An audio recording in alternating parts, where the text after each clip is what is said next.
Primeiro, bom dia, eu sou o André Barrense, eu sou diretor aqui do campus. Vejo vários rostos conhecidos aqui. Para quem ainda não veio ao campus, é um prazer. E hoje a gente tem o privilégio de dar sequência a uma série que a gente tem no campus de Campus Presents, trazendo CEOs e founders de startups que a gente admira. Nessa série a gente já teve o Noam Bardin, do Waze, e o Chris O'Neill, do Evernote. A gente teve várias startups brasileiras, Melius, Simpla. E agora a gente tem o privilégio de receber o Gui Teles, que é o diretor-geral do Uber no Brasil.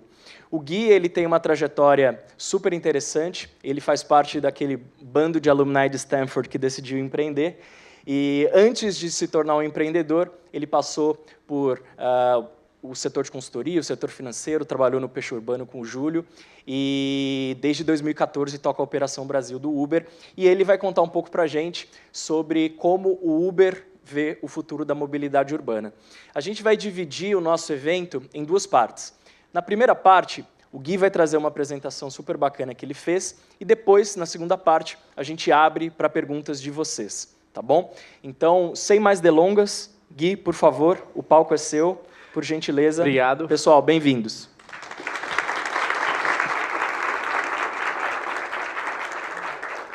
Antes de mais nada, eu queria agradecer. É um grande privilégio aqui poder falar para um público tão qualificado. Não tinha vindo ainda nesse espaço fantástico poder trabalhar aqui. Mas antes de a gente começar, levanta a mão. Quem que já usou Uber aqui? Caramba, praticamente 100% das pessoas. É muito legal ver como esse número vai crescendo. Eu fiz uma palestra, a gente mudou bastante a palestra até, mas em 2014, em junho, quando a gente estava chegando aqui no Brasil, e era um auditório até maior, tinha umas quase 1000 pessoas, no Rio de Janeiro ainda, nossa primeira cidade. E eu fiz a mesma pergunta e 3 pessoas levantaram a mão, ainda super discretas, falaram, não, usei, mas fora do Brasil e tal. E o que a gente tem visto é esse número crescer e crescer exponencialmente. E o mais legal disso, que é um pouco do que a gente vai falar aí agora, é como isso muda e como isso é a forma como a gente enxerga o futuro da mobilidade, o futuro das cidades, um futuro com menos trânsito, com menos poluição, com menos estacionamento. Quando a gente pega hoje o cenário atual da mobilidade, né, o carro é o grande vilão. Então, no mundo existem hoje 2 bilhões de carros. Isso é o total da população da China e de toda a Europa somadas. E daí a gente fala, poxa, então a solução para o trânsito, a solução para a mobilidade não é o carro. A solução é o carro. O problema não é o carro. O problema é o uso que a gente faz do carro. Tem um número que mostra que 95% do tempo os carros ficam parados na garagem. E desses 5%, quando de fato o carro está rodando, em média ele tem 1,4 passageiros. Ou seja, é um ativo muito mal utilizado. O resultado disso é o que a gente vê aqui na rua, né? Não precisa ir muito longe, é o que a gente encara no dia a dia. Os paulistanos perdem, em média, hoje, 1 mês e meio da vida por ano parado no trânsito. São, em média, 3 horas por dia. Na Cidade do México, esse número também é muito parecido, são 4 semanas por ano. Em Los Angeles, são 2 semanas e meia. Então, foi um negócio que a gente começou a se acostumar, né? Trânsito, não, vou sair fora do horário do rush, vou pegar aquele horário que é mais tranquilo, não, vou subir o litoral. Não dá para subir no litoral véspera de feriado na sexta-feira. Mas isso não é normal. Não é normal a gente olhar para a cidade e ver essa cidade cheia de estacionamento, com carros parados na rua, com ruas, com avenidas, com estradas. A cidade foi feita para a gente ou foi feita para os carros? Então, é uma pergunta que a gente se faz, e quando a gente pensa na melhor resposta, a resposta parece estar numa cidade onde a gente usa melhor esses carros. E usando melhor esses carros, a gente muda a cidade. Então, se a gente pega até casos como Nova York, né, porque geralmente quando a gente fala a solução é o carro, a próxima pergunta que vem é, mas espera aí. A solução é o transporte público, mais pessoas, ônibus. E a verdade é que mesmo quando a gente pega Nova York, onde tem aí um dos melhores transportes públicos do mundo, com metrô a cada quarteirão, com ônibus, com tudo que você possa imaginar, ainda assim, existem quase 3 milhões aí de carros que entram em Manhattan todo dia. Quem já foi para Nova York sabe, o trânsito lá é um problema tanto ou mais ainda do que é aqui em São Paulo. E por que isso acontece? Porque não existe uma solução onde as pessoas vão ser deixadas com transporte coletivo na porta de casa. Porque realmente as pessoas têm essa necessidade. Você quer sair da sua casa para o seu trabalho, você quer ser deixado de porta a porta. Você não quer ter que andar 15, 20 minutos. Então, no final, você acaba recorrendo a alternativas que te dão essa customização. Por isso que o que a gente enxerga é pegar esse carro que já existe e unir isso à tecnologia e fazer disso uma solução. Então, se a gente pega um pouco do histórico da Uber, como que a Uber nasceu? A Uber começou há muitos anos, aí, em 2010 praticamente.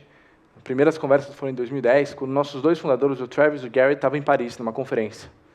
E eles ambos já eram empreendedores de sucesso, estavam saindo dessa conferência, e eles estavam falando, poxa, o que a gente vai fazer agora? A gente já fez a nossa empresa, já tivemos sucesso, já vendemos, já tivemos IPO lá. E aí? Bom, o que a gente entende? Tecnologia. E aí eles estavam andando pela rua de Paris, estavam indo para o hotel, não conseguiam voltar ali para o hotel, porque já passava da meia-noite, não tinha mais ônibus, não tinha mais trem, não tinha mais metrô, estava chovendo, não tinha táxi, e acabaram tendo que voltar a pé. E aí, olhando aqueles carros parados na rua, e aquele trânsito, e sabe, aquelas vias duplas ali, mas todas ocupadas com carros, falando, poxa, por que a gente não pega esse carro, que é um ativo tão mal utilizado, une isso à tecnologia, que é uma coisa que a gente conhece, e faz disso uma solução. E muda a vida como a gente vê aí nas cidades. Então, se a gente pensar um futuro aí hipotético, um futuro onde as pessoas, no primeiro momento até, não andassem mais de carro, que todo mundo só andasse de Uber X ou de Uber Black, qual que é o impacto que isso tem para a cidade? O impacto é que você não precisa mais de estacionamento. Por quê? Porque o carro inteiro, o tempo todo ele está circulando. Quem já pegou Uber já viu que, todos vocês quase, muitas vezes antes de você chegar e no seu destino final, já toca um pedido para o motorista, para ele pegar o próximo passageiro. Isso acontece porque o grande segredo do sistema é a eficiência. É o carro nunca está vazio, é o tempo todo ele está pegando o passageiro. E esse tempo onde ele deixa você e ele pega o passageiro ser cada vez menor. Então, num cenário onde as pessoas não precisam mais, não andam mais de carro, andam só de Uber X, mas ainda estão só ela e o motorista, ou Uber Black, o que acontece é que você não tem mais estacionamento. Hoje, em São Paulo, 25% do espaço da cidade é ocupado com estacionamento. É menos do que o espaço que as pessoas ocupam na cidade. É uma cidade feita para as pessoas ou para os carros? Então, se a gente pegar esse cenário hipotético, né, até pensando nas ruas, assim, a gente pega uma rua aqui que tem 4 faixas, 2 faixas são ocupadas muitas vezes com o carro dos 2 lados. E o impacto no trânsito é absurdo. Assim, você reduzir esse espaço na faixa e diminuir em 50% o espaço de circulação dos carros, é a diferença entre você ter trânsito e não ter. É a diferença entre você chegar em casa em 10 minutos ou chegar em casa em 1 hora ou nem chegar. Então, esse cenário hipotético, que é um primeiro momento onde pessoas andam de Uber X e Uber Black, você consegue, de fato, já melhorar exponencialmente o trânsito, reapropriando essa cidade, tirando esses 20% de estacionamento. Mas não para aí, né? A gente pegou um carro e falou, não, legal, já estamos andando melhor, já estamos compartilhando, não precisa mais parar. Mas e se a gente colocasse mais pessoas no mesmo carro? Pessoas que estão indo para um destino parecido? Pessoas que, de repente, sabe, estão saindo aqui da região da Paulista, indo para o Itaim, a outra pessoa está saindo aqui do lado do Paraíso e está indo ali na Vila Olímpia. Por que a gente não coloca essas pessoas no mesmo carro? Isso já existe, a gente já tem Uberpool, inclusive aqui em São Paulo, onde pessoas que estão indo para trajetos parecidos, onde o tempo incremental dessa viagem não é maior do que 5 minutos, compartilham o mesmo carro. Bom, daí a gente, de fato, está pensando numa solução que muda o mundo, porque você está pegando pessoas que estão indo para o mesmo destino e efetivamente tirando o carro da rua. E daí o efeito no trânsito é ainda maior. Legal, mas para por aí? Não para por aí. A gente já lançou o Uber Eats aqui em São Paulo, que num primeiro momento, agora ele a entrega é muito feita ainda com motoboy, apesar de que 1 a cada 10 vezes ainda é um carro que entrega. E se a gente pegasse esse carro, que já tem várias pessoas, e usasse também o porta-mala para entrega de comida, como o Uber Eats? Se a gente usasse para entrega de documento, como já tem o Uber Rush em Nova York, para entrega de comida do mercado, de compras ali, como já tem o Uber Fresh em São Francisco. Então você pega aquele carro, que era tido como o vilão, une isso à tecnologia e transforma ele numa solução. E aí o que você muda nesse processo não é só o trânsito, o que você muda são as cidades. As cidades deixam de ser cidades feitas para os carros, as cidades passam a ser feitas para as pessoas. A gente pode reapropriar esse espaço urbano com parques, com áreas verdes, com lugares onde de fato a gente pode ocupar. Então é mais ou menos esse o impacto que a gente vai falar hoje, como a gente enxerga a cidade do futuro. Cuidado para não cair, é importante. Então, o que a gente tem feito, acho que muita gente fala, poxa, mas fazer essa mudança, e todo mundo que está envolvido aí no ambiente de startup sabe disso, né? Uma das maiores dificuldades de você criar um modelo de negócio novo é quando você tem que enfrentar uma mudança de comportamento. É muito difícil mudar um comportamento, é muito difícil. Agora, para mudar um comportamento, você tem que ter uma dor, você tem que ter um pain. Já deve ter visto aí em todas as aulas de startup. E existe um pain, né? A gente vê mobilidade é um problema, o carro é uma coisa cara, dirigir, poxa, parar é uma coisa cara, então existe esse pain. O próximo momento agora, para as pessoas de fato embarcarem nessa mudança de comportamento, é que a solução que você apresente para elas seja confiável, seja confortável e seja acessível. O que quer dizer confiável? Imagina que eu falasse para todos vocês, não, vendem um carro amanhã. Faz muito mais sentido, é muito mais barato, é muito mais confortável andar de Uber. Daí vocês vendem um carro. Daí começa a chover, como está chovendo aqui em São Paulo, caindo o mundo. Daí vocês vão no show do que quer que seja a banda, no Morumbi, é sexta-feira à noite, vocês vão pedir um Uber, não tem. Vocês vão acabar tendo que ir a pé para casa. Pô, no dia seguinte vocês vão me mandar um e-mail e falar assim, Guilherme, cara, acreditei em você, vendi o meu carro ali e voltei a pé do Morumbi até minha casa. Que foi isso? Então, a primeira coisa que a gente foca é a confiabilidade. Hoje, em 70% do território americano, você consegue pedir um Uber em menos de 3 minutos.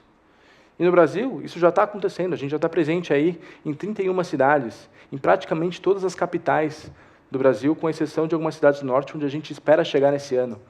Então, a confiabilidade é você ter a certeza que você sempre vai ter um carro. E muita gente, às vezes, fala, poxa, mas né, a próxima pergunta é, mas como é que você garante essa confiabilidade? A gente garante confirmando ou conseguindo equilibrar esse marketplace, a demanda e a oferta. E por isso que existem ferramentas como o preço dinâmico, que muita gente acha que a gente usa isso para ganhar mais dinheiro. Não, na verdade, quando você entende a economia por trás, você sabe que a gente não consegue, muitas vezes você ganha menos dinheiro. O que acontece na prática é que, em algum momento, então está chovendo de repente, uma sexta-feira, você está no Morumbi, e daí você quer pegar um carro. E muita gente vai querer pegar esse carro. Então, o que o algoritmo, e o algoritmo já está na 5ª versão, aí, que divide a cidade em pequenos losangos, aí, com 1 metro quadrado, ele calcula. Ele fala, olha, aqui tem um excesso de demanda e uma falta de oferta. Então, ele vai aumentando esse multiplicador para que motoristas que, poxa, eu estava indo para casa, ficar offline, porque no final do dia, sexta-feira, está chovendo. Ou vou ficar muito tempo parado no trânsito, não gosto de dirigir no trânsito. Ele começa a ver no visor dele que está vermelho e ele vai para aquela região. Ou ele fica 1 hora a mais online. E daí você aumenta essa oferta. E do lado da demanda, você tem algum passageiro que fala, pô, eu estava pensando em ir de Uber, mas na verdade, pô, está um pouco mais caro aqui, então eu vou aproveitar e compartilhar o carro com um amigo meu que está indo, ele me deixa em casa, a gente dá um jeito. Então você diminui um pouco a demanda. E daí você consegue equilibrar isso. E você garante que sempre vai ter um carro. Quem pegou Uber aqui no Réveillon, quem pegou Uber no dia depois do Natal, sabe que o preço dinâmico estava ali presente. Por quê? Porque os motoristas estavam celebrando com as famílias e as pessoas estavam saindo para fazer festa. E se você não tem o preço dinâmico, não vai ter carro. E daí você que vendeu o carro e me ouviu vai falar, pô, Guilherme, vendi meu carro e passei o Réveillon andando a pé, comecei mal o ano. Então é justamente por isso que a gente tem essa ferramenta. Agora, o que eu mais gosto disso são algumas histórias que a gente começa a ver como que isso acontece na prática. Agora já faz uns bons meses, uns 5, 6 meses, tinha uma atriz americana, a Jamie King, que estava dando uma entrevista para um programa de talk show, tipo um Jô Soares, aí, que nem existe mais agora, mas americano. E aí ela estava contando como foi a experiência dela tendo filho. Ela falou, eu estava em casa, e daí estourou minha bolsa, e daí eu chamei Uber e fui para o hospital. Ele falou assim, peraí.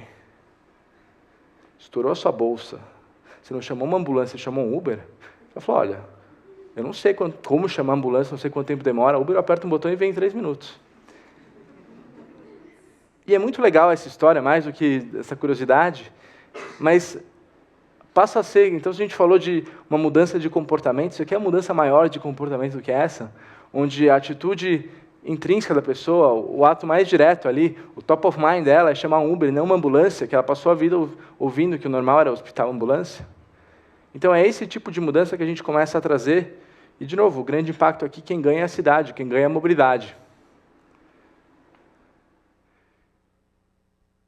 Isso aqui ilustra um pouco, a gente tem ao longo dessa apresentação, tem alguns gráficos interessantes que mostram o que isso quer dizer na prática, agora que a gente já começa a ter alguns resultados. Então, ajudando a ler o slide, isso aqui é como as coisas evoluírem, ali a gente tem o ano, desde os primeiros dias de Uber ali, em 2000, acho que a gente está começando em 2013, o quadradinho mais claro ali, o verde claro, é o tempo de espera, que era de menos 5 minutos, e o escuro é menos de 10 minutos.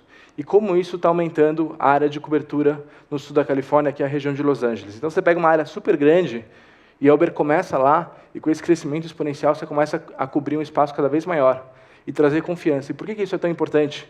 Porque de repente você tem alguém ali que morava em Santa Mônica que fala, olha, Uber chegou aqui, mas não tem ainda. Chegou em Los Angeles, mas não tem, então não posso vender meu carro. Um ano depois, não, agora já tem, mas o tempo de espera ainda é de 10 minutos. Um ano depois, cara, já tem Uber aqui em 3 minutos. E essa é a mudança que a gente quer trazer.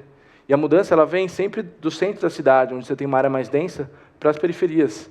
E aos poucos você vai ter um cenário onde as cidades vão começar a se juntar. E aí você tem o real cenário, onde você, de repente, está em Los Angeles e fala, não, eu vou para Santa Mônica, eu vou para Las Vegas, eu nem preciso mais ter um carro. Eu consigo pegar um carro aqui, de repente eu quero dormir ali no hotel, pego um Uber de novo, e daí a coisa toda faz muito mais sentido. E daí aquela mudança que a gente fala da cidade, de ter um carro compartilhado, começa a ter um efeito muito mais exponencial, porque todo mundo começa a aderir. E daí sim a gente tira esses 25% do espaço que é ocupado com estacionamento. E aí sim a gente reapropria a cidade. Um outro comportamento aqui, o que é esse gráfico? A gente tem aí Amsterdã, Londres, Paris, Estocolmo e Varsóvia. E você tem as horas médias aí do dia.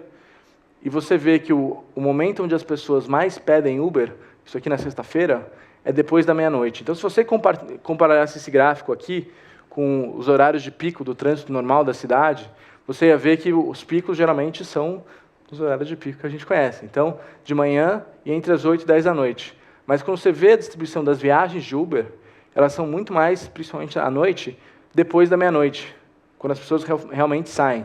E aí a gente vê uma outra mudança de comportamento, onde as pessoas cada vez mais estão deixando o carro em casa e estão utilizando o Uber para sair à noite, para ir num bar, ou para fazer compras. A gente já sabe aqui, você vai num shopping, o valet hoje custa 15, 20 reais. Na Vila Madalena custa 20 reais. Você pega uma viagem de Uber Pool, dependendo de onde você está, pode sair 6, 7, 8, 10 reais. Sabe, é mais barato você ir de Uber, além de ser mais conveniente, e além de você não estar dirigindo com o que quer que seja, com a quantidade que seja de álcool no seu sangue. Então, a gente começa a ver uma mudança onde existe um efeito positivo.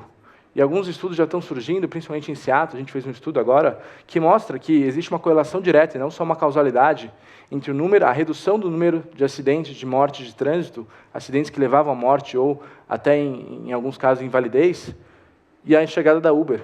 Por quê? Porque é a conveniência que a gente falou, é a comodidade. Em Austin, a gente tirou as operações da Uber. Teve uma regulamentação nova onde existia que todos os motoristas passassem por um processo digital, que era um negócio super inviável, que, em linhas gerais, inviabilizava o sistema. E não só a gente, mas outros concorrentes, todo mundo deixou de operar em Austin. Do dia para a noite, você viu as pessoas... E aí tem vários artigos, quem acompanha o Medium, eles falam bastante, a Vice Magazine colocou um artigo legal sobre isso, sobre como Austin começou a parecer uma cidade do Velho Oeste, onde as pessoas acordavam e não sabiam, cara, e agora como é que eu saio de casa? Assim? Então, é o contrário, né? Você pegar aquela mudança de comportamento que já tinha feito e tentar retroceder ela. Pessoas que já tinham vendido o carro e agora falam, não, agora você vai ter que dar um jeito de voltar para casa. E daí, 1 mês e meio depois, a gente viu um aumento significativo do número de acidentes de trânsito, sempre ligados à embriaguez. Então, de novo, é esse tipo de mudança que a gente quer trazer, uma mudança positiva para a cidade. Isso aqui é em São Paulo.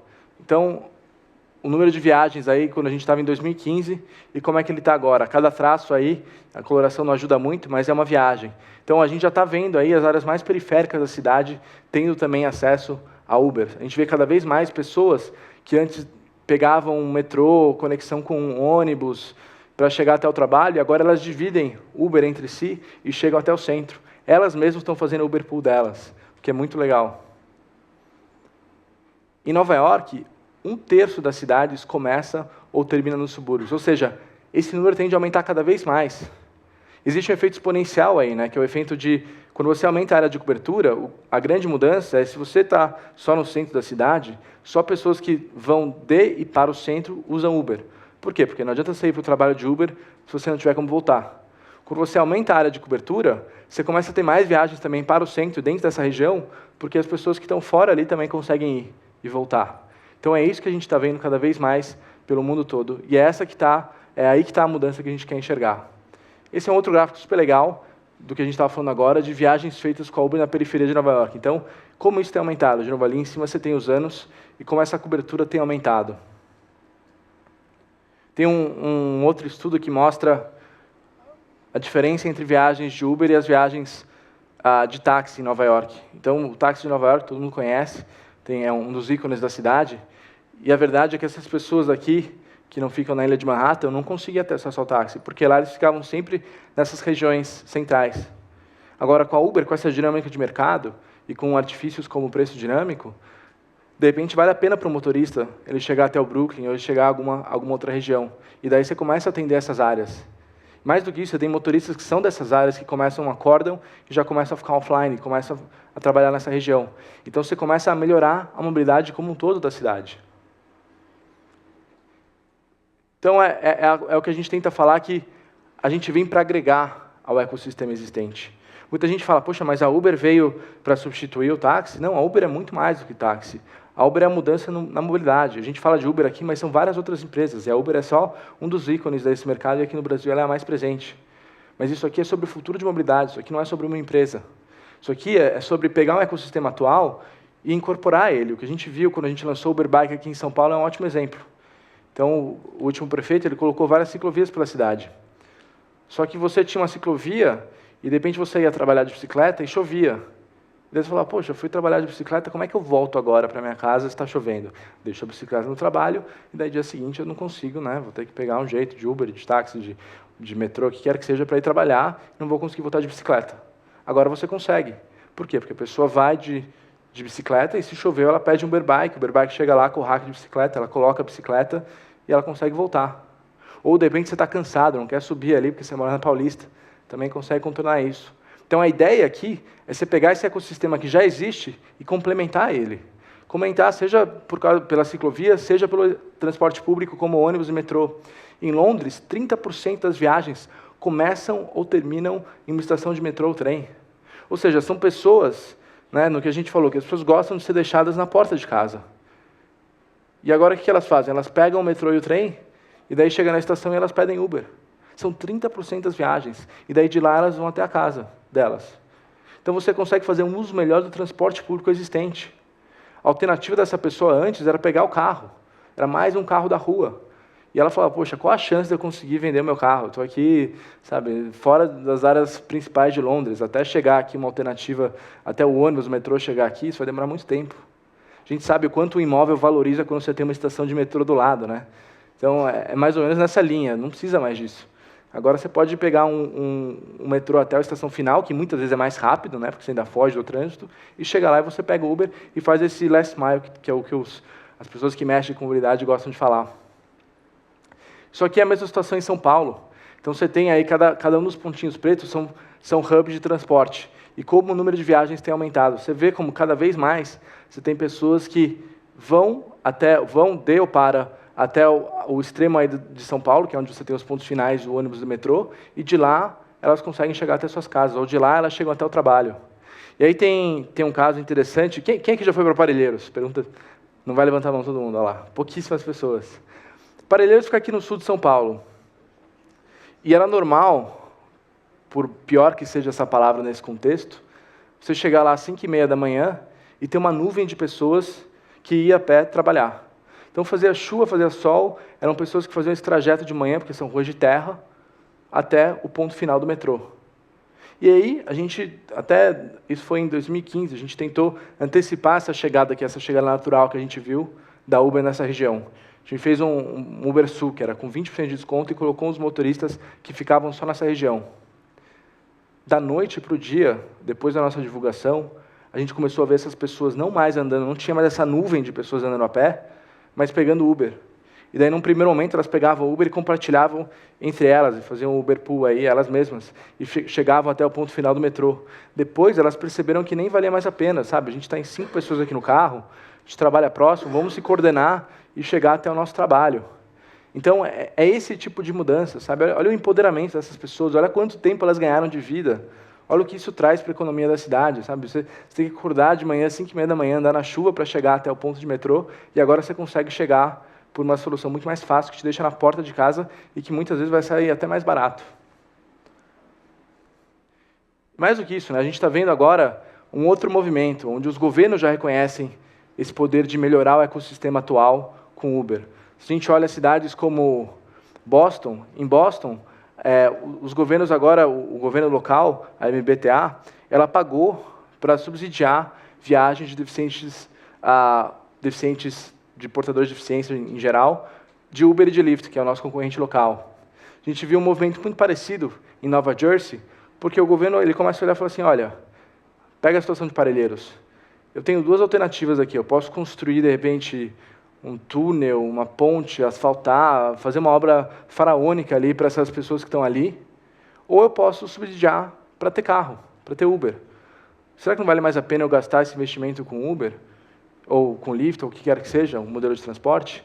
E é isso que eles estão vendo. Na conta faz muito mais sentido. Você consegue trazer muito mais acesso, muito mais rápido, e é muito mais cômodo para essas pessoas. Então é um movimento, até um movimento interessante, né, como a gente enxerga aqui. Os governos até já estão reconhecendo que economicamente faz mais sentido. E não faz mais sentido você mais subsidiar, seja o transporte público, seja uma obra pública. Agora, então tudo aqui a gente estava falando do primeiro tópico, né? As pessoas vão deixar o carro em casa quando a coisa for mais confiável, quando não só você tiver em menos tempo, mas que deixa até a porta da casa dela. Mas não basta ser só confiável, tem que ser acessível também. Uma pesquisa que a gente fez, um estudo que a gente fez aqui em São Paulo, mostra que, em média, para as pessoas que andam menos de 27 km por dia, é mais barato vender o carro e andar só de Uber do que continuar alimentando o carro. Claro, depende aí do carro que você tem, depende de muitas variáveis. Tem até uma calculadora que você consegue brincar com os números e ver se faz sentido ou não para você. Se você pega isso com o Uberpool, o número é ainda maior, porque isso é ainda mais barato. Daí começa a ficar em 35, 45... Assim, quem anda 35 km por dia realmente começa a pegar a população inteira. E daí você começa a pegar um modelo de transporte onde ele é mais barato, ele é confiável e ele é mais cômodo, e daí você tem aquilo que a gente falou, que é a mudança de cultura. O Uberpool é o grande ícone aí dessa mudança, né, o que a gente falou. Então, são pessoas que estão indo para destinos parecidos, onde o tempo incremental da viagem delas não vai ser maior do que 5 minutos e elas compartilham efetivamente o mesmo carro. Você pode ter, inclusive, 3 pessoas. Então, você pode... Como isso funciona na vida do motorista? Ele pode pegar um passageiro, daí no meio do caminho ele pega outro passageiro, daí ele deixa o primeiro passageiro, daí ele pega um segundo, de repente ele pega um terceiro, e o tempo todo ele tem um passageiro no carro. Então, para o motorista, é uma forma muito mais inteligente, é uma forma muito mais eficiente. De novo, o carro, quando ele está vazio, o carro, quando tem uma pessoa só, ele está mal utilizado. Quando você tem 3, 4 pessoas, ele é muito mais bem utilizado. Então, para o motorista, ele ganha muito mais dinheiro, porque tem 3, 4 pessoas, que apesar delas terem 30%, 40% de desconto, como são 3, 4 pessoas, ele ganha muito mais. Para o passageiro, é uma economia, é mais barato ainda, em média 35% mais barato do que o Uberpool. E para a cidade, é um ganho incrível, porque de fato você está tirando o carro da rua. Você está pegando aquele problema ali, que era um problema que a gente achava que era sem solução, unindo a tecnologia e resolvendo isso. E mudando a necessidade de ter todas essas vias. Então, visualmente é mais ou menos assim que funciona. É um pouco mais complexo do que isso. E daí a pergunta quando você lança um negócio desse é, mas será que as pessoas vão querer compartilhar um carro? É uma mudança muito forte aí de comportamento. E até engraçado, assim, a gente mesmo ainda está aprendendo. Né? A gente gosta de falar que o pool é o produto do futuro e por isso a gente tem que investir nele no presente. A gente fez uma campanha agora que a gente tentou mostrar para as pessoas que andar de pool, sabe, era uma coisa... Quem já andou de pool sabe, assim, você conhece pessoas muito interessantes, você pode falar, eu gosto de falar bastante quando eu estou andando de Uberpool, ando bastante de Uberpool, pô, sabe, a gente começou a contar umas histórias de negócios que foram fechados, de pessoas que se conheceram, de casais que foram formados. E é interessante, né, porque eu estava vendo essa história e comecei a conversar com os amigos, e eu vi que a coisa, ninguém empolgou muito com isso. Falei, legal.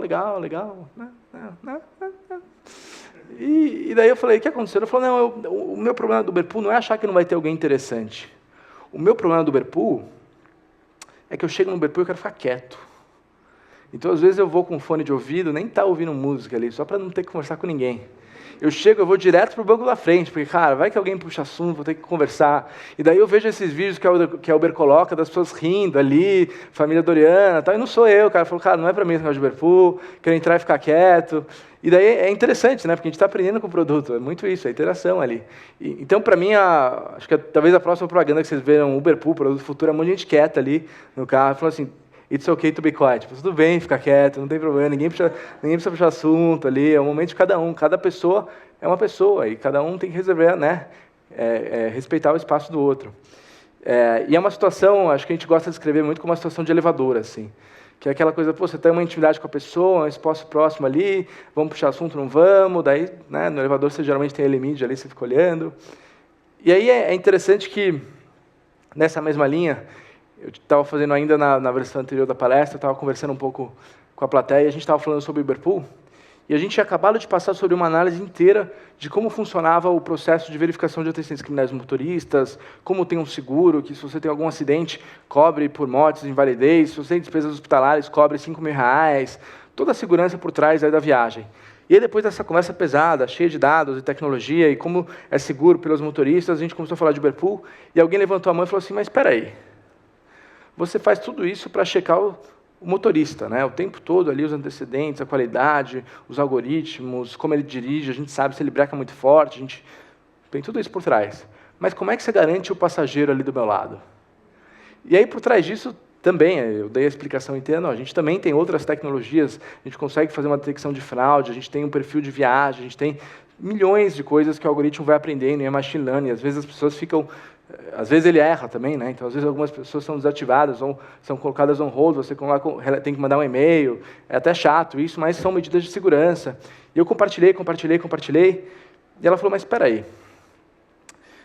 eu acho legal isso, mas por que você não faz um negócio ainda mais legal e une o Tinder com o Uberpool? E de repente você fala assim, não, essa pessoa eu quero, essa pessoa eu não quero. Podemos chegar lá, acho que é um processo, acho que tudo, né? Tecnologia juntas é um negócio fantástico, ecossistema, né? A gente incentiva startup, mas acho que não é o momento. E a verdade é que é uma mudança de cultura, né? Então as pessoas ficam assim, poxa, mas eu vou estar com alguém, um estranho do meu lado? E eu tenho certeza que nem todo mundo se conhece aqui. De repente você está olhando para o seu lado direito e tem um estranho aí. E você vai no elevador e de repente tem um estranho do seu lado. Você anda na rua, tem um estranho. Você anda no ônibus, tem um estranho. Você vai no cinema, você fica 2 horas no escuro com um estranho do seu lado. Mas tudo bem. Mas no Uberpool, ficar ali com alguém, gente, imagina que eu tenho que conversar com essa pessoa. Mas é interessante, assim, de novo, acho que um dos segredos aí não é a gente ignorar o que os usuários estão falando, né? Se eles estão falando isso, existe um problema. Então não é eu questionar e ficar aí na negação e falar assim, não existe um problema, gente, essa pessoa não é estranha. Eu não vou conseguir falar com todo mundo e convencer para as pessoas que não é o estranho. Elas se sentem com alguém estranho do lado. E aí o nosso papel é tentar resolver isso. Não sei ainda qual que é a solução. Mas a verdade é que no momento onde as pessoas estiverem confortáveis em pegar um carro, isso vai ser ainda maior. Mas a gente já está começando a ver os primeiros números. Hoje, em média, e esse número é muito parecido para o Brasil, 20% das pessoas escolhem o Uberpool. Em São Francisco, esse número é de 50%. Então, 50% das vezes, quando você tem a opção, você pega o Uberpool. O impacto que isso está tendo em São Francisco é absurdo. O trânsito está melhorando muito, a economia é fantástica, emissões de gás carbônico, é muita coisa. Alguns números que a gente já começa a ver. Então, isso aqui é como que a gente está olhando aí, inclusive isso aqui é São Francisco, como que é o tráfego, e aqui, quem conhece o mapa de São Francisco, isso aqui é a pontinha ali, a gente tem aqui o embarcadero e ali em cima o Financial District, e ali, quando você está vendo que ele está vermelho, que ele está amarelo, é que você tem alto tráfego. E daí que isso é um mapa real em como as viagens mudaram, a mesma situação, então nem todo mundo é de Uber aqui, mas como elas mudaram quando teve Uberpool. E aí você vê como uma cidade onde já está mais madura, onde as pessoas estão usando mais Uberpool, onde a taxa de aceitação é de 50%, como isso muda o trânsito.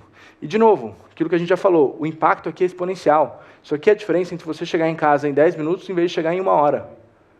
1 hora, tipo, tempo que você está ali no trânsito se estressando e que, por mais que você esteja refletindo, ouvindo música, fazendo um curso de francês, você está perdendo. Por quê? Porque essa viagem, e é aquilo que a gente estava falando antes, né? A viagem de Uberpool, ela é boa para todo mundo, ela é boa para o usuário que economiza, ela é boa para o motorista que ganha mais, e ela é boa para a cidade.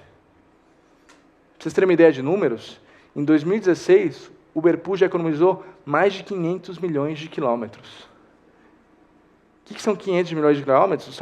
É mais do que a distância de ida e volta entre a Terra e Marte. Então imagina isso sendo tirado das ruas com carros compartilhados. São mais de 23 milhões de litros de combustível, que equivale a quase 10 piscinas olímpicas. Então é realmente você pegar, e esse é o conceito todo, né, e esse é um pouco do fechamento, pegar essa relação que a gente tem com o carro, onde ele é o vilão, você unir essa tecnologia e mudar todo esse conceito. E é isso que a gente tem trabalhado. Mas tudo isso vem numa onda ainda maior, né? É a onda onde cada vez mais importa menos a posse. Ninguém mais quer ter coisas, todo mundo quer ter o uso. Pra vocês terem uma ideia, nos Estados Unidos, 10% dos millennials dessa geração de Ubers venderam ou desistiram de comprar o carro. Você pergunta agora para quem está fazendo 18 anos, e aí, você quer um carro? Não, não quero um carro, por que você quer fazer isso comigo? Tinha aquela coisa, né? O pai falava para você, você entrar na USP aí, na faculdade, o dinheiro que eu vou economizar eu te dou um carro. Gente, não quero, não faz assim, vamos dar uma viagem, ficar aí, tirar um sabático, né? Tá na moda sabático. Mas não quero um carro, não, isso aí faz mal, isso aí é um peso, né? É um custo, até porque muitas vezes você vai ter o carro, mas você não consegue bancar o carro, te dá uma obrigação de sustentar, isso é um filho. Então, é isso que a gente tem visto, mas a mensagem importante aqui, a mensagem mais legal é que isso é só o começo. Então, eu lembro em 2014 ainda, quando a gente estava aqui no Brasil, e eu fiz uma entrevista, os primeiros jornais aí que estavam falando sobre a chegada da Uber, e tinha toda aquela coisa, poxa, mas a Uber está chegando, você acha que vai dar certo? Você acha que no Brasil isso vai vingar? Brasil, hein? Brasil, né? Todo mundo gosta de falar que o Brasil é diferente. E a verdade é que a gente enxerga isso muito de dentro para fora. A gente acredita que tem que dar certo. Quando a gente olha aí, e quem conversa com os motoristas sabe, vê o quanto de oportunidade de renda que isso gera para eles, o quanto de mudança isso traz para a vida dele, o quanto a gente tem de história de motorista que estava sem trazer comida para a família, porque tinha sido demitido, e daí saiu do desemprego da noite para o dia e conseguiu uma forma de gerar renda.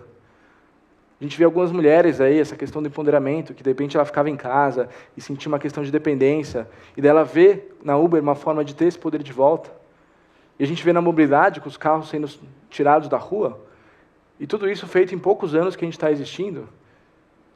Isso é pegar uma empresa, um modelo de negócio, que está suportado por muitas pessoas, que, como vocês veem as cifras, aí tem muita gente investindo nisso, então você tem o capital certo, você tem as pessoas certas, aí a gente o tempo todo coloca pessoas, não só grandes talentos em termos de conhecimento e de capacidades, mas pessoas que vão atrás de propósito, pessoas que focam e querem fazer uma coisa que vão além delas, que elas entendem isso aqui, que eu não preciso nem explicar, que elas vendem isso. E daí você junta tudo isso e coloca uma missão certa, a missão em mudar a cidade do jeito que a gente conhece, em reapropriar esse espaço que a gente deu para os carros, e daí você vê esses primeiros resultados que a gente tem nesses anos. Mas isso é só o começo.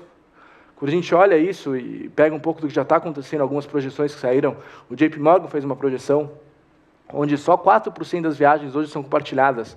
Em 2030, num cenário super conservador, isso pode chegar a 25%. E daí, quando você une a isso a uma tecnologia ainda mais legal, que é o carro autônomo, que antes todo mundo falava, poxa, mas o carro autônomo vai demorar aí uns 400 anos para chegar. E daí a gente começa a ver eles rodando ali em Pittsburgh, a gente começa a ver eles rodando em São Francisco. Daí você vê que a realidade está muito mais próxima.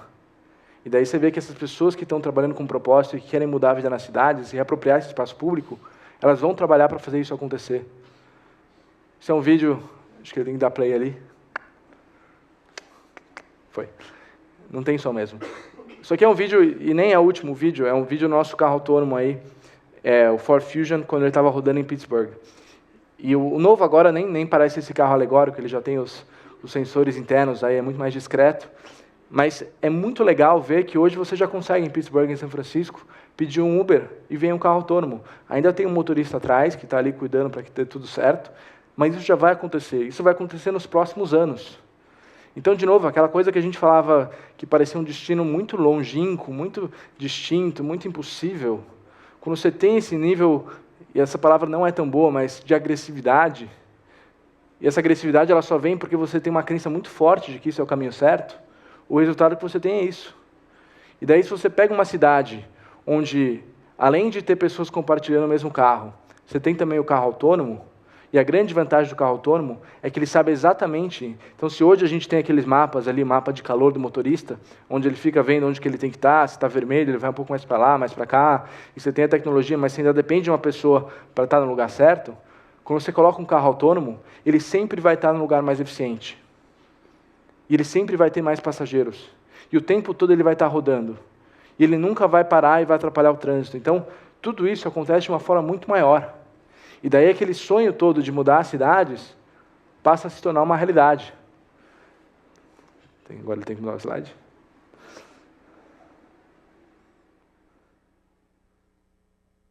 Foi. Agora, essa mudança toda, ela não vem de uma forma fácil, né? E por isso que a gente ouve tanto ruído. Acho que quando a gente chegou aqui, todo mundo falava, não, no Brasil isso aí vai ser banido no primeiro dia. E a verdade é que a gente tem uma lei federal, que vocês não podiam um município banir, um estado banir a gente, porque existe uma lei federal. Existe o Plano Nacional de Mobilidade Urbana, que fala que existe o transporte privado individual, que é justamente o que é prestado pelos motoristas parceiros da Uber. Então tinha toda uma questão de legalidade. Agora existia sim um espaço para criar-se uma regulamentação específica que falasse dos deveres e dos direitos das empresas, passageiros, motoristas e todo mundo envolvido nesse ecossistema. E é isso que a gente tem trabalhado. É engraçado quando a gente volta um pouco no passado, né, as pessoas tentam, às vezes, encaixar. Ah, Uber chegou, vamos encaixar então na regulamentação de táxi. Gente, isso aqui não tem nada a ver com táxi. Assim. E para quando a gente começa a ficar dentro, entender, ter mais informação e enxergar essa visão, isso fica muito mais óbvio. Que isso aqui não é só você poder pegar um carro e... Ah, não, entendi. Isso aqui é o futuro, é a gente reapropriar o espaço urbano, é empoderamento, é mobilidade, é tudo isso. E a verdade é que a forma como a gente enxerga é que as regulamentações e o poder público, o papel deles, não é barrar a inovação, é suportar a inovação. A inovação sempre vem antes, sempre veio antes. O que está mudando agora é que ela vem muito rápido. Quando surgiu o primeiro carro, não existia, imagina, regra de trânsito, semáforo, tem que usar o cinto, que cinto. Não tinha nada disso, mão da rua. Isso veio depois, isso vem com o tempo, com a adaptação. E daí você começa a colocar o que faz sentido, você estuda, você testa, você aprimora. Isso vem com o tempo. Não adianta você falar, não, o carro não vai existir. Vamos barrar o carro, vamos voltar para a charrete, agora vamos sentar todo mundo aqui e vamos escrever o que deve ser a regulamentação do carro. Vamos falar se tem que ter mão na rua, semáforo, cinto. Não, isso vem depois. E é isso que a gente enxerga com a Uber também. As coisas estão indo muito rápido agora. E se a gente teve toda essa resistência já com uma pequena mudança, que é o que a gente enxerga hoje nas ruas, imagina quando a gente tiver o carro autônomo. E daí vai caber, vai ser responsabilidade dos poderes públicos trabalharem juntos com empresas, com usuários, com sociedade e com eles mesmos, entre si, diversas esferas, para fazer isso acontecer. Acho que quando a gente olha o cenário do Brasil, né, quando as primeiras empresas de tecnologia chegaram aqui, Facebook, Google, muito se falava, poxa, mas as fotos do Facebook são propriedade de quem? O governo pode acessar, é dono do usuário, é das empresas, é de quem? E aí foi criado aí, a 6 mãos, entre usuários, empresas e poder público, o Marco Civil da Internet, que está o tempo todo mudando. Tem coisas boas, tem coisas ruins. É uma mudança. E o grande legal dele é que ele é enxergado não como um documento final, mas como um documento que o tempo todo está sendo construído. E nesse caso não é diferente. Imagina se a gente falasse, não, agora tem uma regulamentação aí para a mobilidade na cidade. Não, a mobilidade vai mudar, vai ter carro autônomo, vai ter carro que voa, vai ter o que for, a gente nem sabe ainda. Os nossos fundadores falam que a melhor maneira de você prever o futuro é você ajudar a construir ele. E é isso que a gente fala para as pessoas que trabalham ali com a gente. Que é muito legal isso, você estar num negócio que tem propósito, que você sabe que você está fazendo coisas que estão mudando a vida das pessoas e que você está ajudando a construir esse futuro. E os reguladores têm esse papel também. Eles podem ajudar a gente a pegar um cenário onde os carros aí que vão ser reduzidos na rua chegam a 90%. Porque além de eles estarem compartilhados, eles estão no lugar certo. E aí, assim, a gente vai ver essa mudança que a gente tem falado das cidades. Para vocês terem uma ideia, isso aqui, acho que tem que dar play aqui, é o Rio de Janeiro. Só para vocês terem uma ideia de como evoluiu. Então, em julho de 2015... Vocês imaginam aqui? Em julho de 2015, a gente tinha o Rio de Janeiro crescendo. E em julho de 2016, quando a gente teve as Olimpíadas, foi impressionante como aumentou a cobertura da cidade. Como você tinha gente de Belford Roxo, de São Conrado, de todas as regiões utilizando. Os Jogos Olímpicos do Rio de Janeiro tiveram mais de 66 nacionalidades que vieram de todo mundo e utilizaram Uber. Muita gente falava, cara, é mais fácil chegar aqui no Complexo Olímpico de Uber do que pegar a BRT, porque a BRT para, porque custa milhões de reais, era super caro, era mais barato andar de Uber também.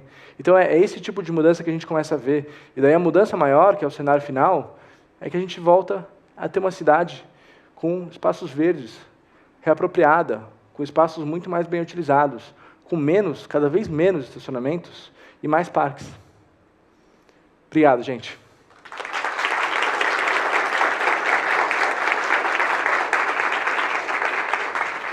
Acho que tem um espacinho agora para perguntas. Vamos Legal. lá. Gui, obrigado.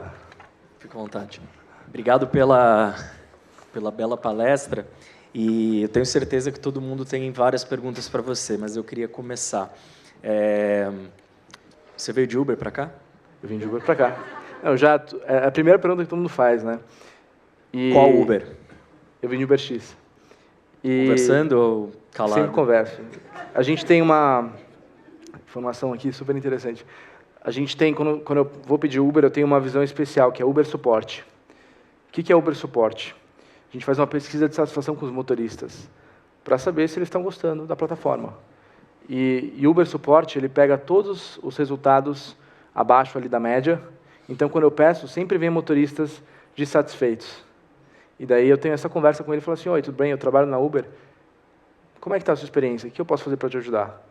E todos os funcionários fazem isso. Então, o tempo todo a gente tenta aí ouvir e ter essa conexão com o motorista, que junto com os usuários, são os nossos 2 principais clientes. Essa era a minha pergunta. Eu acho que a minha próxima pergunta era quantas estrelas você deu para o motorista.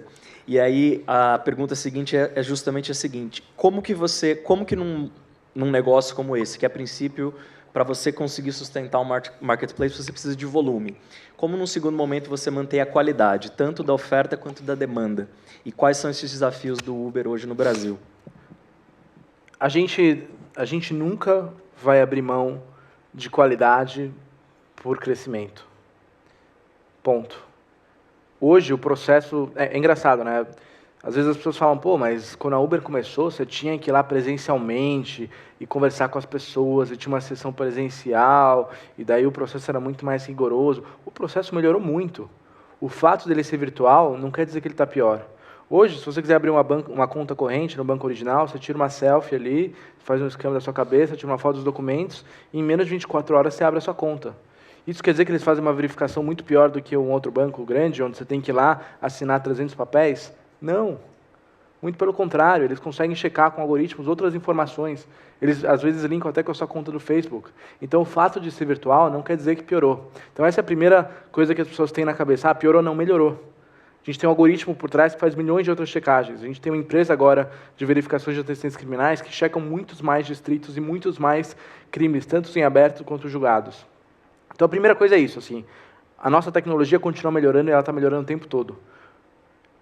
E o tempo todo a gente vai se preocupar com essa qualidade. A segunda coisa é que, como sempre, o que a gente mais faz é sempre contar com os usuários para avaliar o motorista. Então, do mesmo jeito que eu dei 5 estrelas, se eu tivesse algum problema, eu teria colocado ali, não gostei do atendimento, e o tempo todo a gente vai manter isso. Se vocês pegarem a nota média dos motoristas aqui em São Paulo, ela é de 4,75 estrelas. E essa nota tem se mantido ao longo do tempo. Por quê? Porque a gente sempre mantém e a gente desativa da plataforma, claro, depois de tentar mandar muito feedback, motorista abaixo de 4,6. O que acontece muitas vezes é que as pessoas têm uma percepção de, poxa, a qualidade...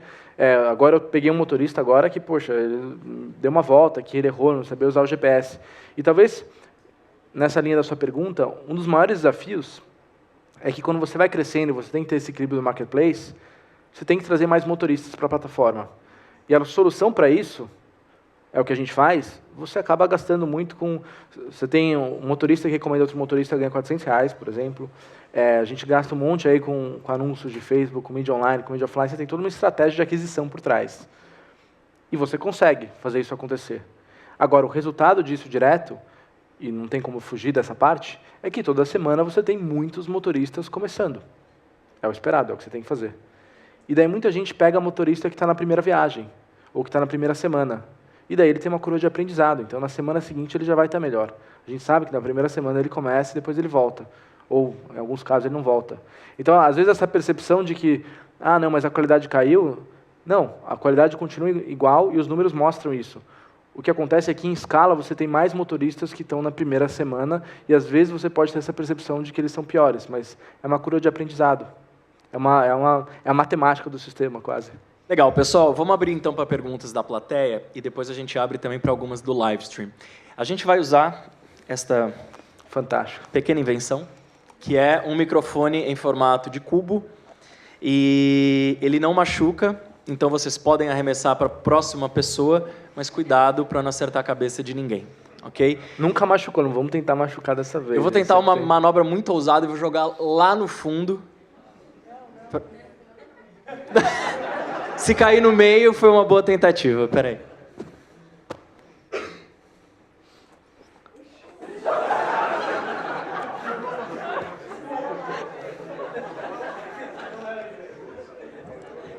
Desculpa aí. Claramente não machucou, né? Então... Tudo bom? Obrigada. Guilherme, meu nome é Karen, eu sou uma das startups residentes aqui. E eu tenho um e-commerce. E 90% das nossas entregas em Sedex tem sido via Uber. Porque sai mais barato para a gente, por mais que o consumidor tenha pago, e chega mais rápido para ele. No fundo, o Sedex hoje já não garante um dia útil. Então, eu não sei se é uma ideia, tipo, ninguém nunca nenhum Uber me disse não. Já recebi não de taxista, mas não recebi não de Uber. Então, eu não sei se isso pode ser uma ideia de um Uber Delivery. E, do outro lado, eu sou mãe, tenho 2 bebês. E vivo carregando eles no Uber, se não tem possibilidade de ter um Uber Baby em algum momento. Vale a pena perguntar.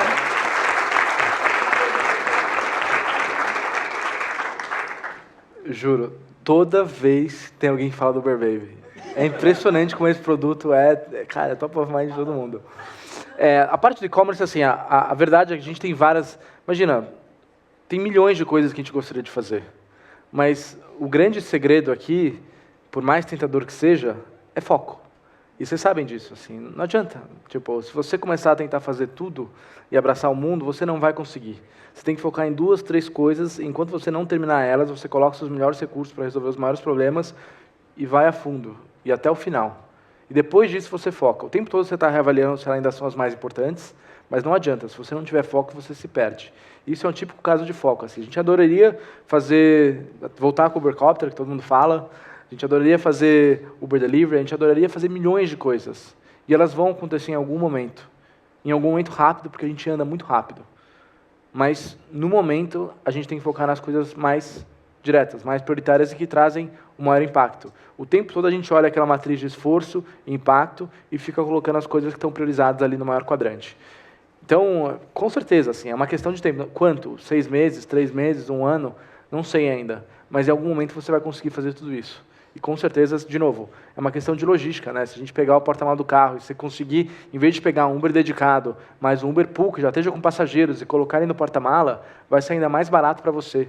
E daí, sim, você vai ter uma mudança ainda maior. E para o motorista vai ser melhor também, para a empresa vai ser melhor, para a cidade vai ser melhor, porque um carro andando só com uma encomenda atrás não faz tanto sentido. Então, é isso que a gente tem como nosso pipeline aí pela frente. Uber Baby. Qual que é a dificuldade do Uber Baby? A dificuldade é você conseguir ter uma oferta para isso. Então, imagina que eu fosse implementar o Uber Baby. Vamos implementar o Uber Baby. Primeiro que para você conseguir ainda ter esse nível de confiança, onde sempre vai ter um Uber Baby, tem que ter muitos motoristas. Muitos motoristas. Assim, você precisa ter uma densidade muito grande. Se você não tem uma densidade muito grande, se você pedir um motorista e ele demorar 15 minutos, além de para você ser muito ruim, porque ele vai demorar 15 minutos, para o motorista é muito ruim, porque ele andou 15 minutos vazio, então, em algum momento, a gente vai ter que cobrar mais por esse produto para compensar o custo dele. E para a cidade é péssimo, porque foi um carro que andou vazio durante 15 minutos. Então, primeiro tem esse desafio de colocar muito carro. Agora, o desafio maior é que existem vários tipos de... Eu já fui atrás disso. Então, tem várias cadeirinhas de bebê que encaixam ali. Então, nem todo carro conseguiria ter uma coisa que fosse padrão. E daí tem vários modelos. E daí o motorista, em algum momento, vai ter que colocar isso... Imagina que chegam 3, 4 pessoas nesse carro. Ele vai ter que colocar atrás o suporte, ou a cadeirinha inteira. E daí vai vir alguém que vai para o aeroporto e vai reclamar porque ele abriu o carro e não tinha espaço para colocar mala. Então, não estou falando que a gente não vai fazer isso, são barreiras, são desafios. Mas hoje, ainda tentando priorizar, é uma coisa que a gente não consegue ainda achar a solução. Legal. Próxima pergunta, já que a gente chegou ao fundo, agora a gente tem que descer o auditório para as próximas pessoas. Vamos lá. Boa. Ó. Eu ia falar, se você acertar, ganha um Uber Baby, mas ainda bem que eu não falei aqui, saí bem. Tudo bom, Guilherme? Meu nome é Michel, eu sou usuário de Uber e eu uso bastante aplicativo de comparativo de preços. Eu uso o VA, no caso, e ele traz o Uber, o 99, o Easy, todos eles. E eu vejo que o Uber não tem muitas promoções. Eu queria saber como que você enxerga esses aplicativos esses comparadores e qual que é a política de vocês com relação a preço? Por que vocês não fazem tanta promoção que nem os concorrentes? O primeiro ponto, assim, a gente é super a favor de concorrência. Eu acho que isso, primeiro que isso dá mais legitimidade para a indústria, Vocês sabem disso, assim, quando você está num ambiente de startup, cara, você está carregando um piano tão grande que você mais quer alguém te ajudando a carregar esse piano. Imagina todas as guerras que a gente teve para chegar até aqui, se tivessem outras empresas ajudando com os projetos de lei, com os protestos, com tudo que aconteceu nessa história e que vai acontecer daqui para frente. Então, é uma coisa positiva, que inclusive faz as coisas melhorarem e nos força ali a estar o tempo todo melhor. Especificamente sobre o VA, e a gente está tentando contato com eles, se você olhar a fundo, depois que você for no aplicativo, você ir atrás ali, não sei porquê, mas ele tem um bug, assim, o valor que ele coloca ali da Uber está errado, tá 15% acima. Não sei o que está por trás disso. Por que a gente não tem promoções? A gente não tem promoções para usuários existentes. A gente tem promoções hoje, ou não tem muitas promoções para existentes. A gente tem algumas ações, mas elas são muito mais para usuários testarem a plataforma pela primeira vez. Isso quer dizer que a gente não vai ter mais promoções? Muito pelo contrário. Esse é o ano onde a gente vai fechar parcerias, e já tem algumas grandes aí, nossa linha aí de produção, muito grandes, onde de repente você paga com um cartão de um banco X e vai ter sempre 20% de desconto na sua viagem. Promoções perenes, promoções reais. As promoções que a gente tem visto até dos aplicativos concorrentes é um pouco de briga para roubar 0,1% de share, ali, são aquelas brigas de dinâmica de empresa, mas a verdade é que a conta não fecha. Assim, se você vê os econômicos dessa indústria, e, bom, você olha aí nas reportagens aí como a Uber deu prejuízo de 3 bilhões, enfim. Para a conta fechar, é muito difícil você fazer, tem muita coisa que tem que dar certa.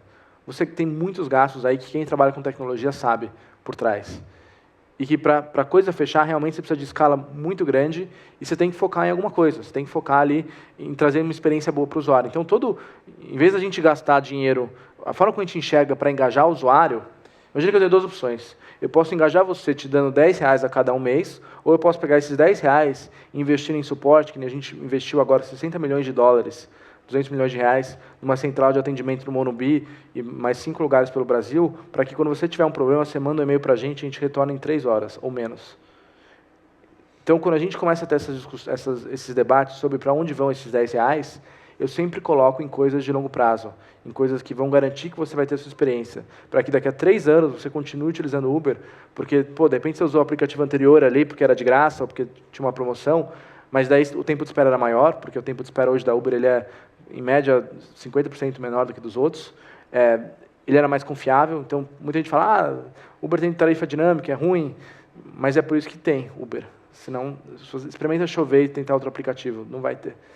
Então, é um pouco dessa lógica do negócio, assim, entrando um pouco na parte mais técnica, mas é a parte técnica que traz a explicação. Posso aproveitar que eu estou aqui do lado?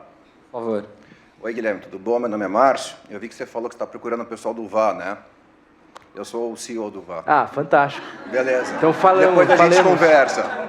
E quanto à questão do bug, aproveitando, a gente usa a API de vocês. As informações que vêm da fonte de vocês.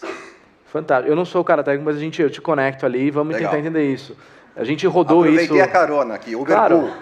Claro, e é uma daquelas coisas que... Tá vendo como o Uber Pool pode ter vários oportunidades de negócio aí? É uma daquelas coisas que, de repente, o erro pode estar na nossa comunicação com a API, enfim, tem milhões de coisas que podem dar erradas, e por isso que é bom a gente trabalhar juntos aí para entender, sabe? Tem muita coisa aí que pode ser melhorada. Legal. E, de novo, quando a gente tem esse negócio funcionando, eu acho legal, porque a gente sabe que, quando você rodar, a Uber vai dar sempre 20% mais barato que os outros concorrentes. Vocês já fizeram com o Banco do Brasil semana passada? A gente fez com... Exatamente, mas não foi uma coisa perene. Estava lá no VA. Olha lá. Não, a gente vai... Então, em breve, teremos maiores aí no VA. Legal. Tá. Quem? 1 mês.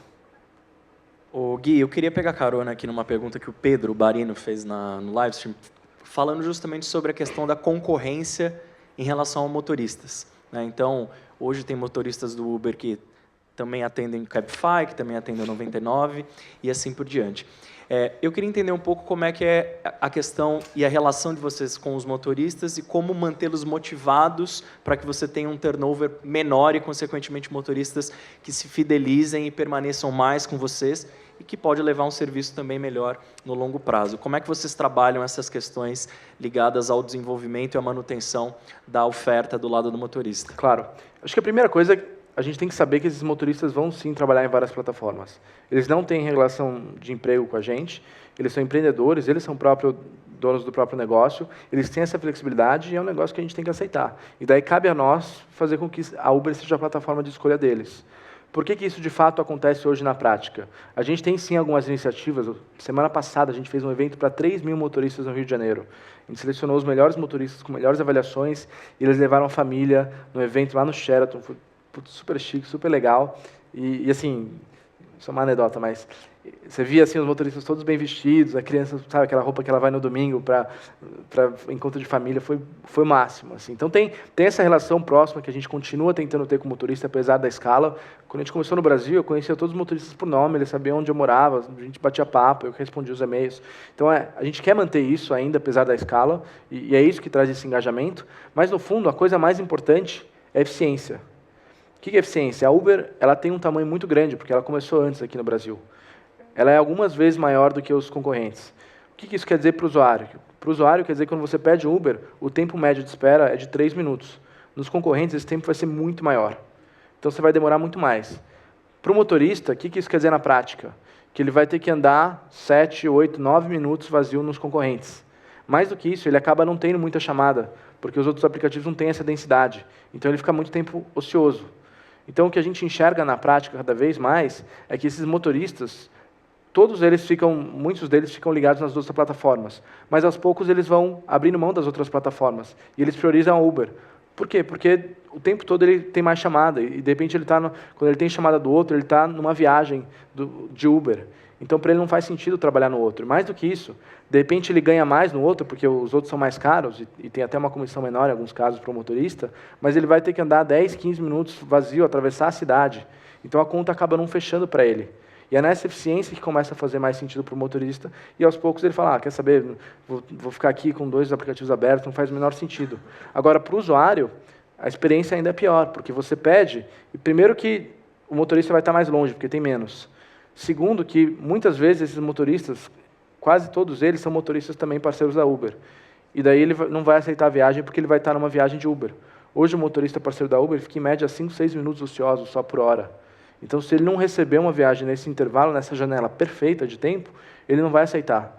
Então, por isso que às vezes você pede de outro aplicativo e ele fica procurando, porque ele chamou para um, daí esse um cancelou, daí vai para outro, e daí não só demora, como ele ainda vem de mais longe. Então, é uma questão de como funciona esse sistema, essa dinâmica de mercado. Então, tem essa questão da eficiência, mas é claro, a gente vai o tempo todo estar melhorando, e por isso até esse investimento que a gente fez aí de 200 milhões de reais para melhorar o suporte, para que ele saiba, suporte tanto para o usuário quanto para o motorista. Então, para que ele saiba que quando ele precisar, ele vai contar com a gente vai o tempo todo estar melhorando, e não só melhorando a tecnologia, mas melhorando também o contato ali. A gente tem mais de 50 lugares de atendimento de motorista pelo Brasil. Na Barra Funda tem um espaço de 1.000 metros quadrados, onde ele chega e ele consegue ser atendido em menos de 15 minutos. Então, são coisas que a gente faz para melhorar um pouco essa conexão que a gente tem com o motorista. Próxima pergunta, onde está a Catbox? Está difícil ali, ó. Um longo arremesso lá atrás. Por favor. Está aqui. Antes. Oi. Quando a gente trabalha na empresa com um modelo de parcerias, a gente sabe que a gente não pode ditar regras para as pessoas, do tipo, você vai trabalhar de social, você vai entregar bala para toda pessoa que entra. Então, eu queria saber como que funcionou isso na Uber no começo e agora para a preparação dos profissionais, dos motoristas, de como eles iam atender para manter um serviço padrão, por mais que crescesse. É uma ótima pergunta. Acho que esse desafio não tem como eu não consigo chegar para o motorista e falar assim, você tem que abrir a porta, você tem que oferecer água, você tem que oferecer bala, você tem que colocar na Alfa FM. Eu não posso falar isso. Eles são donos ali do próprio carro. E não fale com o passageiro. É meio triste isso, mas se vocês conversarem com o motorista, os melhores motoristas, por incrível que pareça, quando você pergunta para eles, tem uma consistência na resposta. Uma resposta triste, preparem-se. Você falou assim, olha, eu consegui manter essa nota 4.9 porque eu descobri que o segredo era não conversar com o passageiro. É triste. Mas, enfim, então eu não consigo falar isso para ele. Agora, o que eu consigo falar a gente só consegue manter na plataforma motoristas com acima de 4.6 estrelas. Por quê? Porque se a gente começa a ter motorista ruim, pessoas vão falar, não, o serviço ele é confiável, ele é acessível, mas ele não é cômodo, os motoristas são ruins. E daí as pessoas vão deixar de usar. Em as pessoas deixando de usar, elas vão prejudicar os outros motoristas que têm notas boas. Então, para o ecossistema funcionar, como todo ecossistema, como todo marketplace, como Airbnb, como eBay, Uber, você tem que ter uma avaliação dos dois lados. E é isso que a gente faz. Então, o segredo é a avaliação. E aí, claro, a gente o tempo todo tenta mandar para esses motoristas, quando vocês colocam feedback, isso vem de forma agregada para ele, semanalmente, ele sabe como ele tem que melhorar, o que está dando errado. Então, ele tem até, a gente tem agora uma telemetria que analisa qual que é o comportamento dele da viagem. Então, não chega só falando assim, olha, você não dirige bem. Chega assim, olha, você faz brecadas muito bruscas, você acelera demais. De repente, um usuário fala, olha, tem cheiro de cigarro no carro. A gente, claro, sanitiza isso para nunca saber quem que é o usuário, mas isso vai o tempo todo alimentando ele. E daí ele tenta melhorar. E a gente vai, assim, se ele fica abaixo de 4.6, a gente manda isso de forma agregada para ele melhorar. E se ele não melhora, ele acaba sendo desativado. Tem milhões de vídeos e instruções e conteúdo online para ele conseguir o tempo todo estar melhorando. Mais do que isso, tem grupos e grupos de WhatsApp onde os motoristas se ajudam. Como grande parte dos motoristas, mais da metade são recomendações de outros motoristas, eles só ganham, quando ele recomenda, ele ganha um dinheiro, os R$400. Isso muda de cidade para cidade, mas ele só ganha quando esse motorista fizer, isso varia, mas entre 20 e 50 viagens. Então, ele tem um incentivo também para ajudar esse outro motorista. Então, tem esse senso de comunidade também. Então, são coisas que você faz para tentar mitigar isso, mas, efetivamente, eu nunca vou conseguir chegar para o cara e falar assim, você tem que usar terno. Isso não vai acontecer. Mas, você coloca um vídeo onde está o cara usando terno e fala, olha, ótimos motoristas costumam usar terno. E não falam com os passageiros. Não, isso a gente vai falar. Onde está o motorista mais bem avaliado da Uber? São Paulo? Não, o motorista, a gente tem... Aqui, o mais bem avaliado depende, né? A gente colocou uma... Ano passado a gente fez isso. A gente tem um concurso que é o Motorista 6 Estrelas, que são motoristas do mundo inteiro que participam, e acho que são 10 motoristas escolhidos. E o critério é ele tem que ter mais de 1.000 viagens e acima de... E daí, mais de 1.000 viagens você qualifica, daí você ranqueia. E tinha um motorista de BH, com 3.000 viagens e 4.96. E a história é muito legal, porque ele é um músico, e ele fala, cara, eu toco na orquestra sinfônica aqui, mas eu não conseguia só com esse dinheiro me sustentar. Então, eu comecei a trabalhar como parceiro da Uber. E daí ele fala, eu tenho meus amigos aí que se renderam ao sertanejo, que fazem dinheiro tocando nos bares, mas eu falei, não gosto dessa música, então eu quero tocar música clássica. Então, você entra no carro dele e começa a tocar uma música clássica, assim, tipo, sabe, é muito legal. E o cara foi um dos 6 estrelas, a gente deu uns prêmios para ele e tal. Teve na Copa do Mundo, isso em 2014, teve uma outra competição que a gente fez também, muito parecida com isso, e quem ganhou em São Francisco foi um brasileiro, que era um dos primeiros motoristas da Uber, e o prêmio era vir para o Brasil para assistir a Copa do Mundo. Gente, você ouve o vídeo desse cara, assim, depois dê um Google ali, aproveitando que a gente está no Google, dê um Google ali e procura esse vídeo. É muito, cara, é emocionante, assim. O cara falou, eu não volto para o Brasil há 10 anos, e, adoro trabalhar com isso, daí eu coloquei na minha cabeça que eu ia ver a Copa do Mundo, era um sonho, daí eu mantive, sabe, fiz de tudo para os passageiros, oferecia água e tal, e consegui aí manter a nota. Cara, é muito legal, depois procurem, emociona. Próxima pergunta, você? Bom dia, meu nome é Melissa, tudo bem, Guilherme? Na verdade, é uma pergunta do meu namorado que não conseguiu chegar a tempo. Então, ele pergunta qual tem sido o impacto do Uber Cash na estratégia de monetização de vocês em países não bancarizados como Brasil, Colômbia ou Índia. Por incrível que pareça, assim, a gente... E é até meio ruim assim, a gente olhar dessa forma, mas a forma como a gente enxerga Uber ainda é na linha do que a gente passou. Assim. Então, a gente sabe que esse modelo precisa de escala, a gente sabe que escala vem com aumentar a inclusão, e uma das maiores barreiras que a gente tinha no Brasil era a forma de pagamento. Por quê? Porque você não consegue pagar com débito online. A única forma de pagar com débito online é você ter que digitar ali a cada vez os 3 dígitos de trás. Não funciona assim, as pessoas saem quando elas têm que digitar os 3 dígitos. Então, a gente tem trabalhado com os bancos e com as emissoras para tentar contornar isso, para trazer o débito para o Brasil. E deve acontecer aí em pouco espaço de tempo. O próprio Netflix conseguiu aí já trazer a primeira empresa brasileira que está rodando um piloto, já começou o piloto deles, e a gente quer estar aí nessa mesma onda. Então, até da forma que ele colocou, parece que é uma estratégia de monetização ali, mas a forma que a gente enxerga isso é realmente pensando na inclusão. A decisão de trazer dinheiro foi tão simples quanto a Índia trouxe dinheiro e lá a gente teve um monte de pessoas das áreas mais periféricas que começaram a utilizar e isso ajudou em muita mobilidade lá. No Brasil, a gente tem uma penetração de cartão de crédito que é um pouco maior, mas quando você olha em algumas cidades do Nordeste, ou mesmo algumas regiões periféricas de São Paulo, é super baixo. A gente precisa trazer Uber para essas cidades. A gente precisa fazer essas pessoas não terem que andar mais 30 minutos a pé na chuva de Parelheiros para ir até a estação final do ônibus. E assim que a gente decidiu, em um mês. Ô, Guilherme, eu queria mudar de marcha rapidinho. Tem um tweet do Paul Graham, que é super famoso, que ele diz que o Uber é uma coisa tão boa que é muito fácil de ver uma correlação entre as cidades mais corruptas e aquelas que mais oferecem dificuldades para o serviço entrar. Isso é verdade, mundo afora? Seria muito presunçoso da minha parte falar que essa correlação é tão 100%. Eu acho que o que eu posso falar é que existe não uma correlação com a corrupção. Talvez exista, mas eu não consigo falar sobre isso. O que eu consigo falar é que existe uma correlação com a falta de entendimento. Então, geralmente o que a gente vê é uma tendência onde, quando a Uber chega, e às vezes as pessoas querem bater o olho de cara já regular a Uber como se fosse táxi, ou colocar as regras de táxi, ou já colocar algumas restrições, e daí a coisa não funciona. Se eles não estão dispostos a ouvir, entender que isso é um negócio novo, e ouvir um pouco disso que a gente falou hoje, daí não funciona. Daí você começa a ter os atritos. Existe sim uma questão do corporativismo, claro, quando tem alguns grupos de interesse que estão fazendo uma pressão maior, que vão contra o interesse maior da sociedade, isso é super forte. Mas a maior dificuldade aí, porque geralmente essa pressão inicial sobre Uber é legal ou ilegal, isso passa logo, porque logo as pessoas falam, cara, claro que é legal, tipo, tem uma lei federal.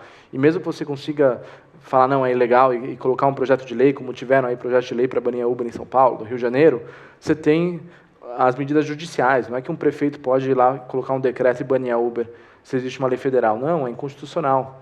E por isso que a gente viu aí as leis do Rio de Janeiro sendo derrubadas, a gente viu agora uma lei de Santos, semana passada, sendo derrubada. Então, existe sim existe a dinâmica dos três poderes que funciona. A dinâmica dos três poderes funciona.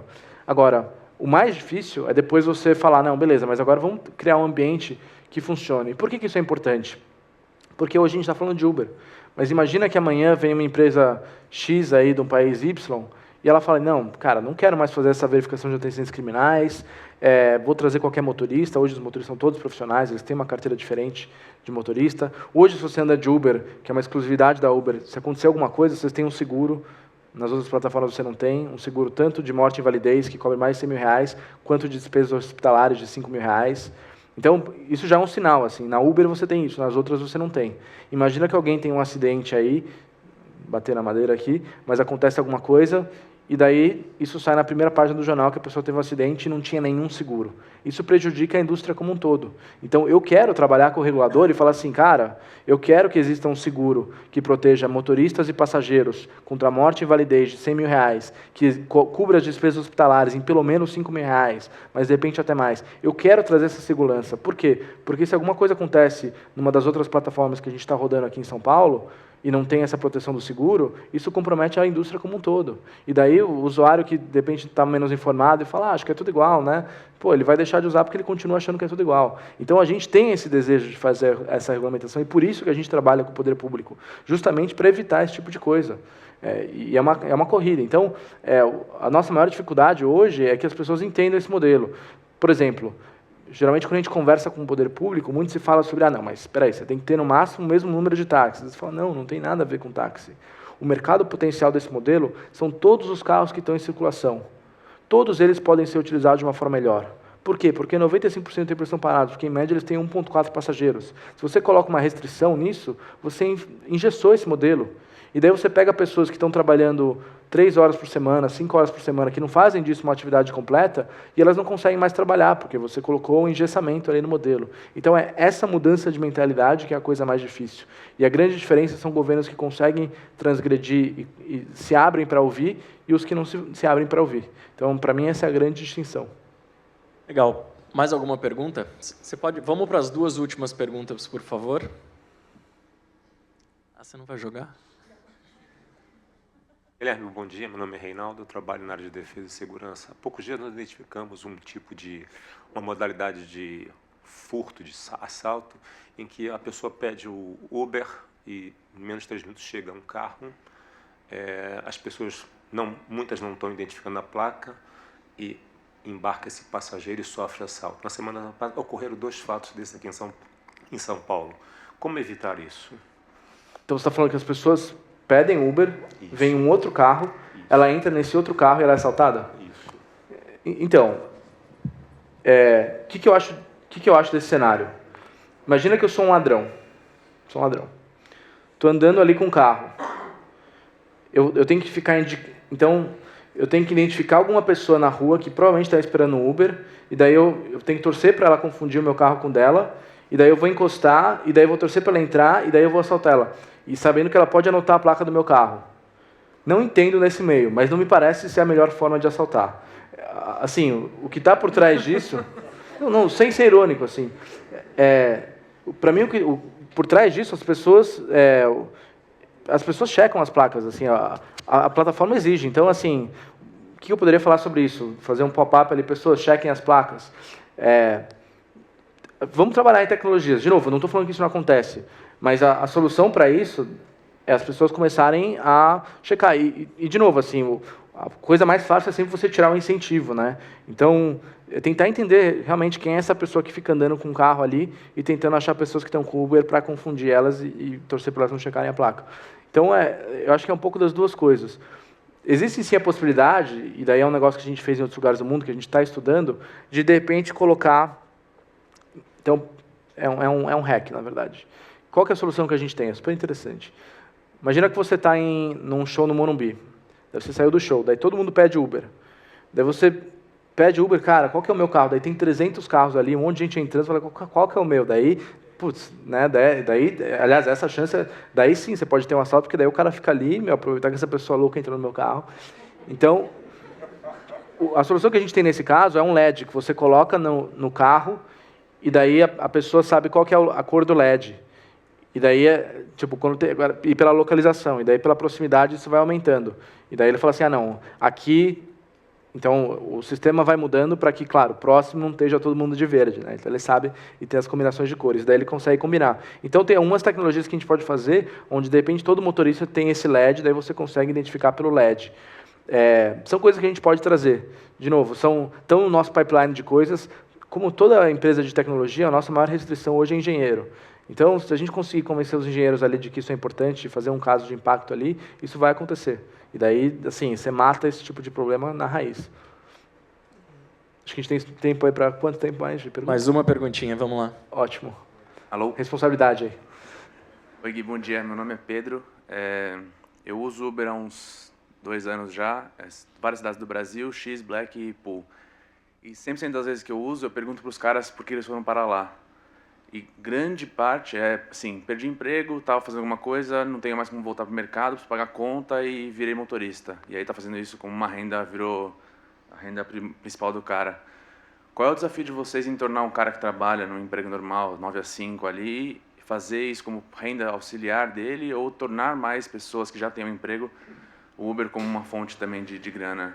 Como é que vocês pensam isso para tornar justamente um negócio viável, tirar carro e seguir nesse modelo que você estava falando agora há pouco? É uma ótima pergunta.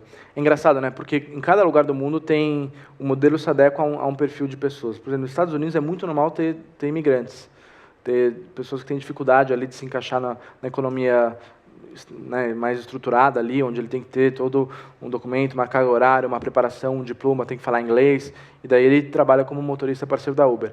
Aqui no Brasil não tem um perfil, são sempre esses caras ali com esse perfil. A gente viu aí por um tempo que tinha muito corretor, porque o corretor já tem um carro, ele já sabe lidar com o cliente, ele já passa muito tempo na rua, e daí começa a ter um pouco disso, e tem a crise do mercado imobiliário, mas ainda não tem um perfil. Eu acho que a lógica que a gente enxerga o sistema o Uber tem que ser barato. A conta tem que fechar para o motorista, mas ele tem que ser barato. Então, a gente sempre faz a conta tentando falar, o usuário tem que ter uma solução que é inclusiva, para a pessoa de Parelheiros conseguir utilizar. E a gente sempre vai fazer tentando otimizar o negócio, sabendo que tem uma eficiência enorme do sistema, porque ele faz 2, 3 viagens por hora, então ele está o tempo todo rodando, mas que sobra um dinheiro para ele, onde ele fique satisfeito, e para o usuário ele pague uma uma quantia que, de fato, seja inclusive que ele consiga andar de Uber. Agora, a grande pergunta é aí, mas quanto que o motorista tem que ter para ficar satisfeito, né? Isso não tem uma resposta, isso, inclusive, deve mudar ao longo do tempo. Hoje, por exemplo, de repente a gente pode falar, olha, hoje a maioria dos motoristas, eles são, digamos, contadores e motoristas.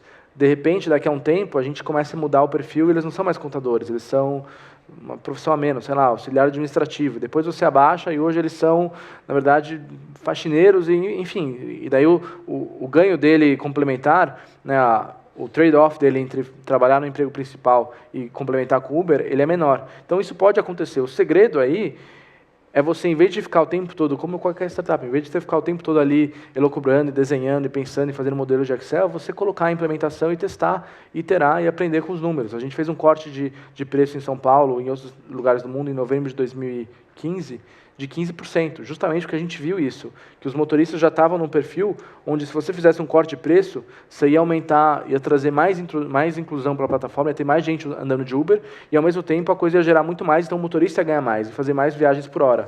Então, é o tempo todo você vendo as métricas e monitorando e fazendo decisões que, de fato, continuem fazendo sentido para todo mundo da cadeia. O Gui, só para a gente fechar, eu acho que sua apresentação ela foi bem elucidativa do que está por vir. Mas eu queria que talvez você compartilhasse algo que você teria feito diferente nesses pouco mais de quase 3 anos de Uber no Brasil. Alguma lição aprendida importante? Eu acho que a lição aprendida é uma que a gente já falou hoje, que é a priorização.